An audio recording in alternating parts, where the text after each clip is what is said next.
In every way imaginable, this was a trip back to the lion's den for former Army Ranger Jeff Struecker. If you look at all the bullet holes around here, most of these are from us. He went to Mogadishu this spring to remember a conflict the world knows as Black Hawk Down. This month marks the 20th anniversary of a day-long bloody battle between a small number of U.S. troops and thousands of Somalis. It began when soldiers were sent into the heart of Mogadishu to capture the top henchman of a warlord named Mohammed Farah Adi. The mission claimed the lives of 18 U.S. troops and injured 73 others.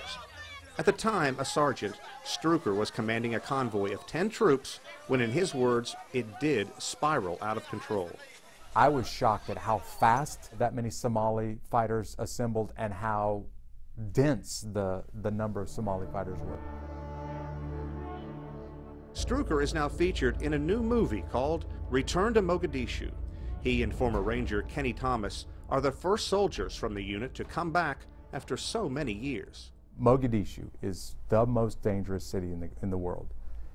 You're putting your life on the line for going to Mogadishu. Why would you do this? Matt Knighton is the director. We're thinking to ourselves, we're like, goodness, we're going back with probably some of the highest priority targets that a terrorist could ever want in the past 20 years. And we definitely kept it as confidential as possible. Hey, Kenny, you know that we're in the Bakara market right now, right?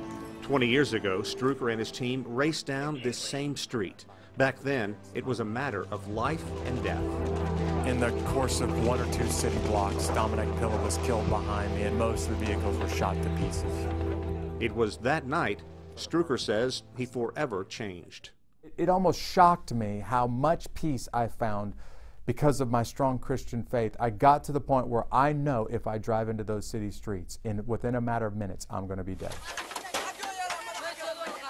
Every cell in my body was saying, don't do this, Jeff, and you will die, you'll get your men killed.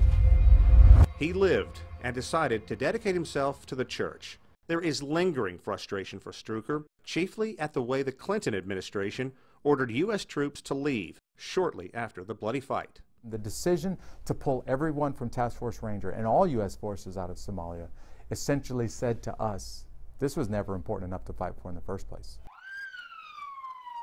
The conditions that the U.S. pulled out of Somalia probably led indirectly to al-Shabaab's ability to do whatever they want in Mogadishu because there was no stable government, no military or law enforcement to stop them.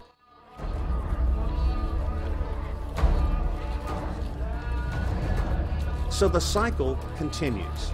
Al-Shabaab just unleashed terror in neighboring Nairobi a few weeks ago, and all Struecker can do is lament an opportunity as well as so many lives lost. For me, the chapter is closed. I have no plans to return to Mogadishu.